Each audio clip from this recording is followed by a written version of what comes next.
assessment and collection of tax of non-resident engaged in shipping business, section 172.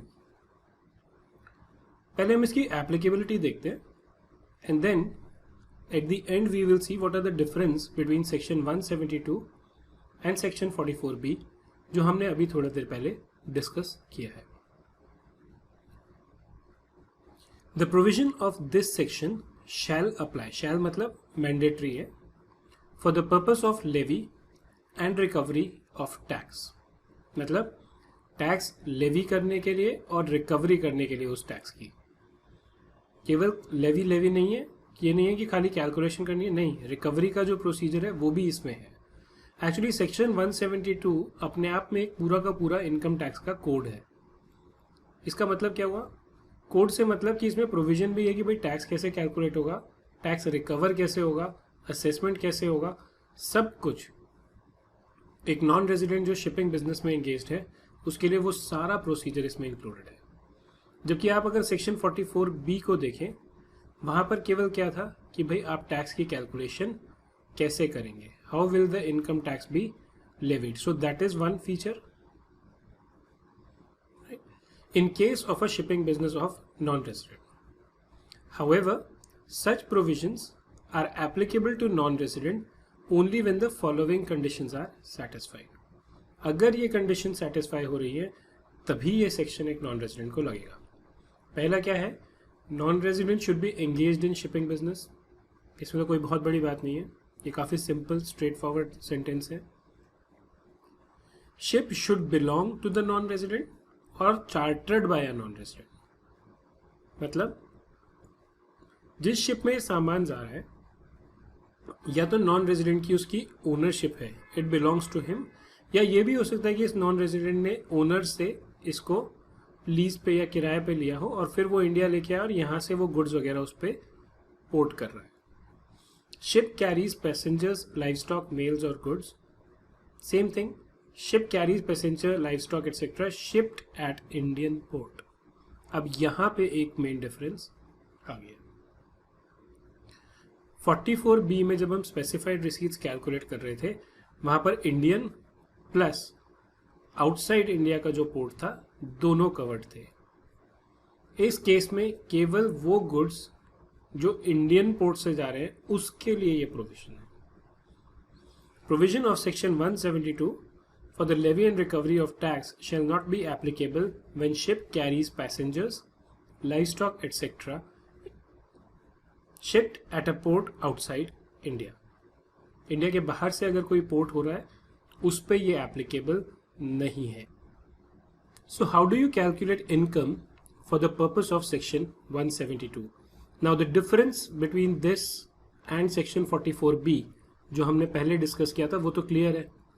यहाँ पर जो goods India के बाहर भी पोर्ट पे शिप हुए हैं, अगर उनका पैसा इंडिया में रिसीव होता है तो वो टैक्सेबल हो जाते हैं. सेक्शन 172 में क्या होगा? As per the provision of section 172 subsection 2 the taxable income shall be 7.5%. ये तो सेम है, वहां पर भी 7.5% था. Of the amount paid or payable to the owner or charterer or to any person on his behalf. या तो आप ओनर को पे कर रहे हैं या किसी और बंदे को पे कर रहे हैं उसके बिहाफ पे. किस चीज के लिए? On account of carriage of passenger etcetera shipped at any port in India. Let me highlight this is important. अगर ये नॉन रेजिडेंट इंडिया के बाहर का कुछ शिपिंग होती है वो इंक्लूड नहीं होगा, whether that amount is paid or payable in India और आउटसाइड इंडिया. अगर गुड्स इंडिया के पोर्ट से शिप हुए हैं तो इनकम में इंक्लूड होंगे, चाहे पैसा इंडिया में रिसीव हो चाहे पैसा इंडिया के बाहर रिसीव हो. Return of the amount paid to the non resident. Before departure from any port in India the master of the ship is required to prepare and furnish to the assessing officer a return of the full amount paid or payable to the owner or charterer or to any person on his behalf on account of carriage of all passengers, livestock, mail or goods shipped at any port in India since the last arrival of the ship thereat. मान लीजिए 1 जनवरी 17 को ship India में आई, 31/3/17 को ये ship India से जा रही है. For this period the master of the ship has to file a return before departure. मतलब शिप इंडिया के बाहर चली जाए उससे पहले ही has an obligation to prepare and furnished to the assessing officer a return of the full amount. Obviously कौन कौन से अमाउंट होंगे वो हम डिस्कस कर चुके हैं, but he is under an obligation to prepare a full return and file it with the assessing officer. Now, the return of income is ordinarily required to be furnished by the master of the ship before the departure of the ship from the port in India. However, a return may be filed by a person authorized by the master of the ship within 30 days of the departure of the ship from the port if पहली obligation है master की, वो नहीं करता तो then he can also authorise someone else. Master के case में कब तक फाइल होनी थी? डिपार्चर के टाइम तक, लेकिन वो किसी और को ऑथराइज कर सकता है within 30 days of departure कि वो रिटर्न फाइल कर दे. लेकिन कब? जब AO is satisfied that it is not possible for the master of the ship to furnish the return before ships departure. अगर एओ को पक्का हो गया कि भाई ये रिटर्न जो है ये मास्टर फाइल नहीं कर सकता जब तक शिप डिपार्चर हो पाएगी, and the master of the ship has made satisfactory arrangement, मतलब उसने जो अरेंजमेंट किए हैं वो सेटिस्फैक्ट्री है for the filing of return and payment of tax by any other person on this behalf, right. तो या तो डिपार्चर से पहले फाइल कीजिए या विद इन 30 डेज फाइल कीजिए.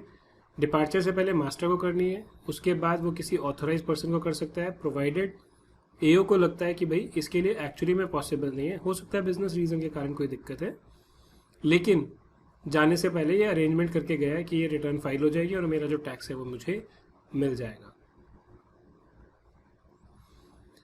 सो recovery of tax in case of shipping business when goods shipped at port in India, यानी अगर ये रिकवरी के प्रोविजन हम देखें तो दो चीज़ों में हो सकते हैं कि goods shipped at a port in India or shipped at port outside India. जब आउटसाइड इंडिया है तो कोई रिकवरी ऑफ टैक्स की ज़रूरत नहीं है बिफोर शिप्स डिपार्चर. जब इन इंडिया है then the amount paid or payable in India plus the amount paid or payable outside India but in respect of goods shipped at a port in India are covered for recovery of tax under section 172.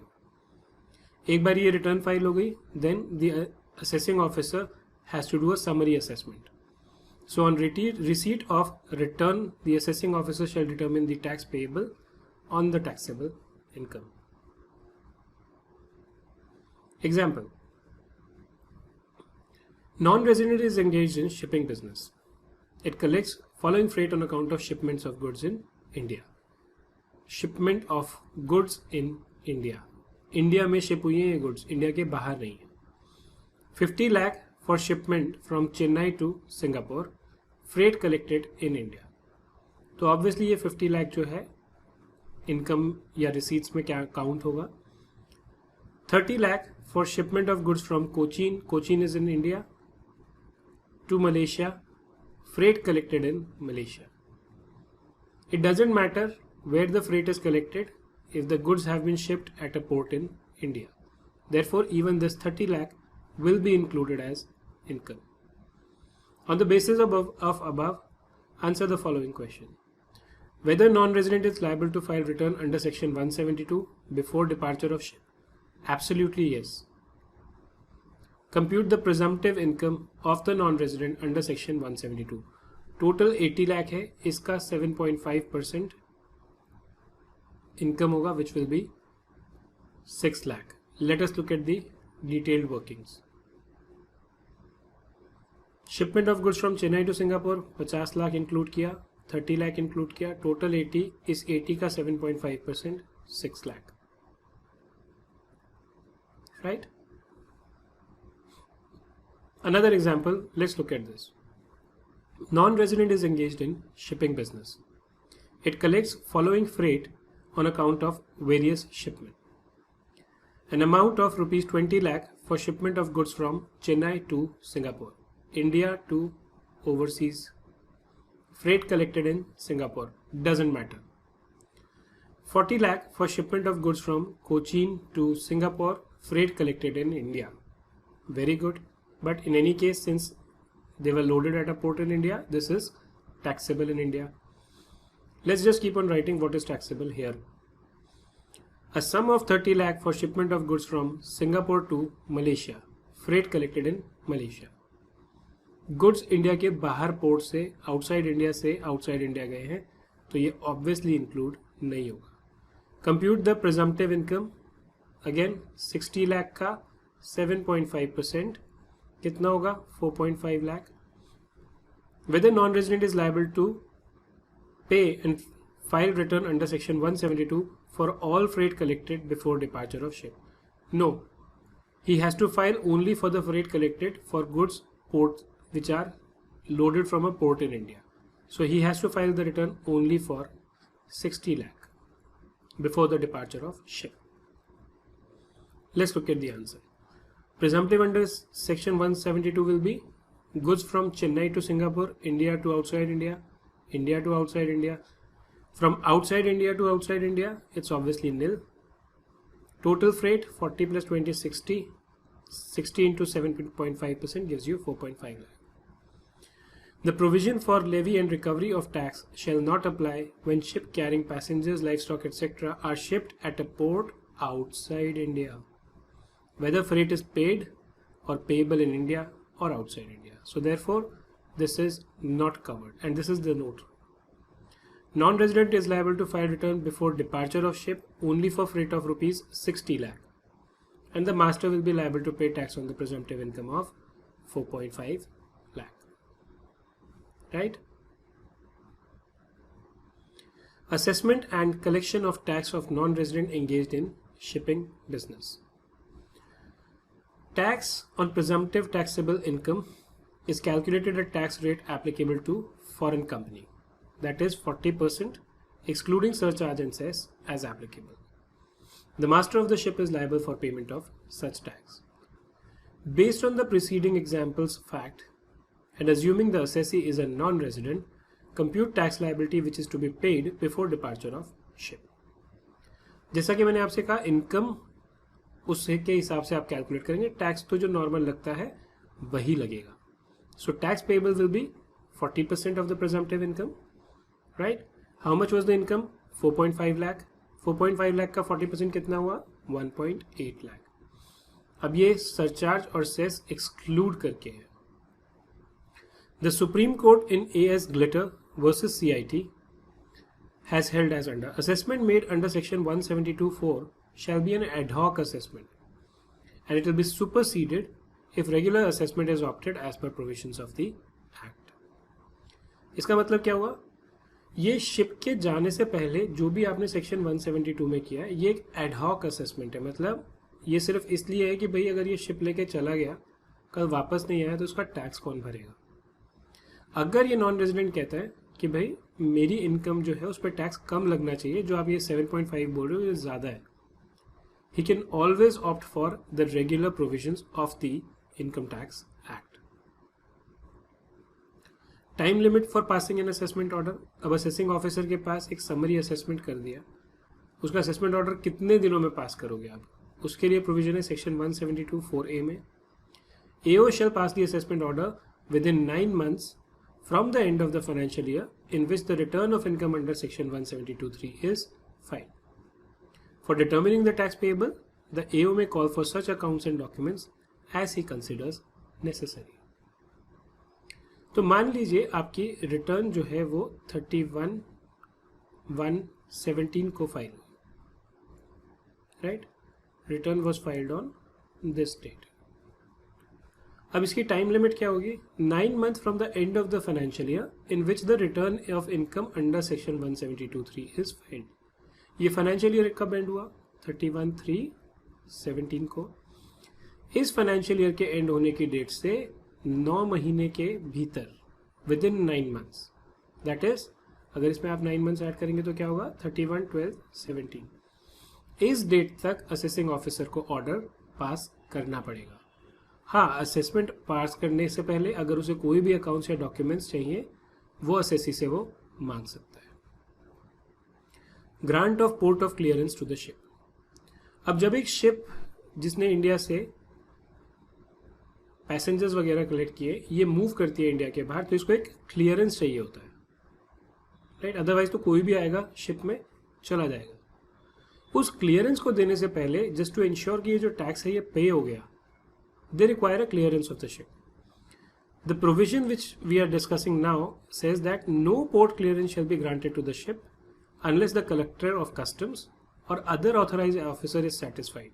मतलब ये port clearance देने से पहले, क्योंकि वहाँ तो customs के officer होंगे या कोई हो सकता है और हो, इनकम टैक्स ऑफिसर जो है वहाँ पे शायद ना बैठा हो, वो तब तक पोर्ट क्लियरेंस नहीं देगा शिप को जब तक कि वो उसको सेटिस्फैक्शन नहीं हो जाता क्या कि tax assessable under section 172 has been duly paid. या तो टैक्स पे कर दिया या satisfactory arrangement have been made for the payment thereof. जब तक उसको ये सेटिस्फाई नहीं होगा तब तक वो पोर्ट का क्लियरेंस नहीं देगा। Option to pay tax as per the normal provision of the IT act on shipping income. अब ये जो प्रोविजन थे ये एक प्रिजम्पटिव प्रोविजन है, ऑप्शनल प्रोविजन है।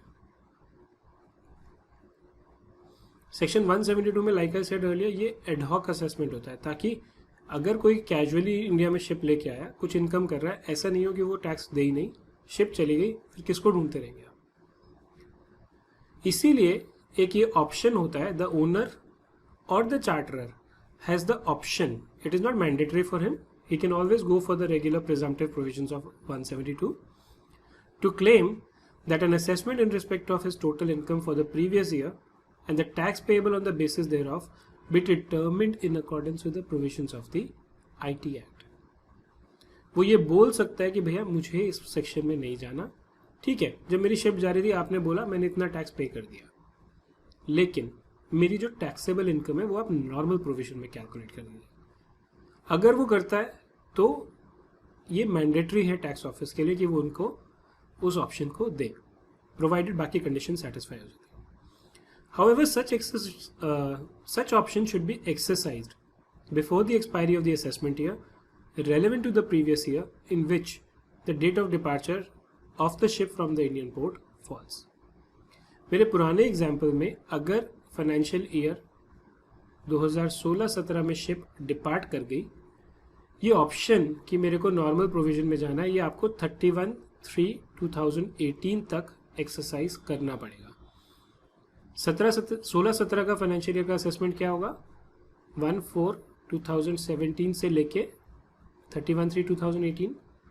इस पीरियड में इस डेट से पहले आपको before the expiry of the assessment year relevant to the previous year, वो असेसमेंट ईयर जो प्रीवियस ईयर से किससे रेलेवेंट है, in which the date of the departure of the ship from the Indian port falls। Now, there is certain incidental provision when a non-resident opts to be governed by the other provisions of the IT Act, then any payment made under section 172 is to be treated as payment of advance tax। मतलब जब ship जा रही थी, मान लो आपने $100 tax pay कर दिया, ठीक है, आपने कहा मेरे को तो नॉर्मल प्रोविजन में जाना है, वेरी गुड। अब जो ये टैक्स दिया था इसका क्या होगा, इसको मान लिया जाता है कि एक तरह से क्योंकि आपने ये रेलेवेंट फाइनेंशियल ईयर में जमा किया है, ये आपका एक तरह से एडवांस टैक्स हो गया, right. And the difference between the sum so paid यानी $100 and the amount of tax found payable on such assessment.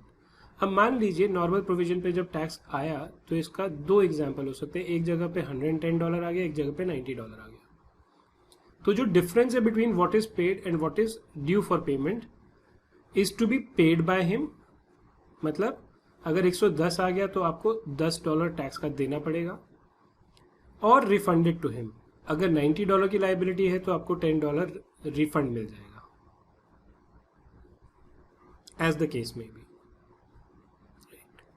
इसका मतलब जो भी आपने ये पैसा दिया ये एडवांस टैक्स मान लेंगे। Now This again, the sum chargeable to tax under this section shall include the amount payable by way of demurrage charges or handling charges.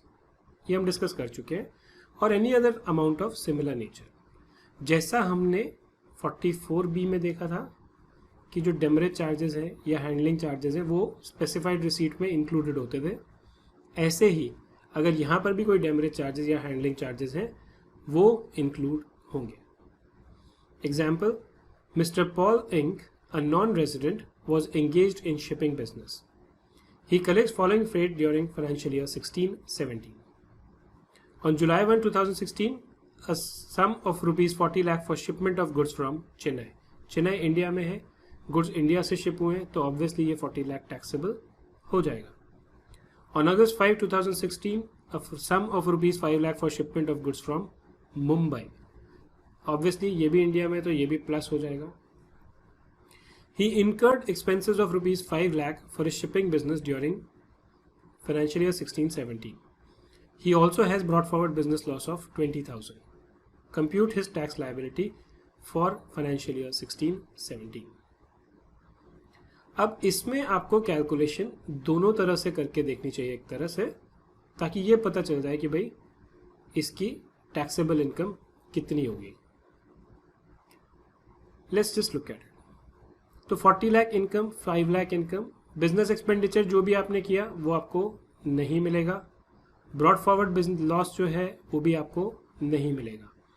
Total income हो गई 45 लाख. प्रिजम्पटिव इनकम कितनी हो गई 7.5% ऑफ दिस 3,37,500. और tax payable कितना हो गया इसके ऊपर, अगर हम 41.2%, यहाँ पर जो रेट है वो सरचार्ज और सेस मिला के है. आप दोनों में से कोई भी यूज कर सकते हैं. प्रेफरेबली सरचार्ज और सेस मिला के करेंगे तो बेटर रहेगा. अगर नहीं यूज करते हैं तो आप वहां पे एक नोट दे दीजिएगा. टैक्स आ जाएगा 1,39,050 का. The master of the ship had to file a return and paid tax of 1,39,050 during financial year 16-17. Such tax would be treated as advance tax if assessee opts for normal assessment under section 172(7). जब आप presumptive income लेते हैं तो तब आपको ये business expenditure allow नहीं होगा. Even the brought forward loss is not allowed as a deduction. Let us look at this note. Provision of set off and carry forward are not applicable while computing tax liability under 172(4). ये provision आपके 44B में आपने देखा था कि applicable थे, यहां पर नहीं होते. Deductions under Chapter 6A would not be allowed while computing tax liability under 172(4). ये डिडक्शंस आपकी 44B में मिलती थी. अब अगर मैं यहाँ पे वापस जाता हूँ इस एग्जाम्पल पे, तो यहाँ पर जो बिजनेस एक्सपेंडिचर है मेरा वो मैंने क्लेम नहीं किया. जो मेरा ब्रॉड फॉरवर्ड लॉस है उसको मैंने कंसिडर नहीं किया क्योंकि इन दोनों को 172(4) में कंसिडर नहीं किया जाता. If Mr. Paul opts for normal assessment, then the tax will be computed as under. अगर वो नॉर्मल असेसमेंट में जाते हैं तो ऑब्वियसली इनकम 40 लाख 5 लाख दोनों रहेगी. Business expenditure nil. Brought forward loss 20,000 रुपये. Total income 44,80,000. Then presumptive income 7.5%. This is the amount. Tax according to the rate applicable to the individual. मैंने यहाँ पे टैक्स कैसे कैलकुलेट किया, क्योंकि Mr Paul is an individual, we have calculated tax at his rate which are applicable to individual. Tax मैंने कितना पे किया था 1,39,050. बाकी अमाउंट मेरे को रिफंड मिल जाएगा. राइट. सो बेसिकली दोनों में डिफरेंस क्या था. एक डिफरेंस तो था ये ब्रॉड फॉरवर्ड लॉस का सेट ऑफ का. अगर मैं नॉर्मल प्रोविजंस में गया तो मेरे को ये सेट ऑफ मिल गया. सेकंड, इनकम मेरी कैलकुलेट हुई 7.5% पे ही. टैक्स रेट मैंने इंडिविजुअल के हिसाब से निकाला तो कम निकला. एडवांस टैक्स सेट ऑफ करके मेरा रिफंड इसमें आ गया. ये दोनों पॉइंट्स हमने डिस्कस किए. अब दोनों में अगर हम कंपैरिजन देखें कि 44B में और 172 में क्या डिफरेंस है. जहाँ तक बात ओवरराइड करने की है, ये केवल सेक्शन 28 to 43 को ओवरराइड करता है. Section 172, it overrides all other provision of the Act, subject to the facility of a regular assessment under Section 172, subsection 7. यानी यहाँ पर क्योंकि ये ओवरराइड सिर्फ इसको कर रहा था, चैप्टर 6A जो था मिलता था, सेट ऑफ मिलता था, यहाँ पर कुछ नहीं मिलता. केवल जब आप 172(7) में एक रेगुलर असेसमेंट की ऑप्शन आप कर सकते थे, वो आपको मिल गया. Losses can be set off and carry forward as per the provision of the Act. Losses cannot be set off while computing income under Section 172, subsection 4. Chapter 6A deductions are available. These are not available. Presumptive tax provision do not cover any procedure for assessment. वो सब normal provision के हिसाब से लेता है, लेकिन यहाँ पर ये पूरा का पूरा अपने आप में एक कंप्लीट कोड है एक taxation of shipping business of non resident का कैलकुलेट करने के लिए.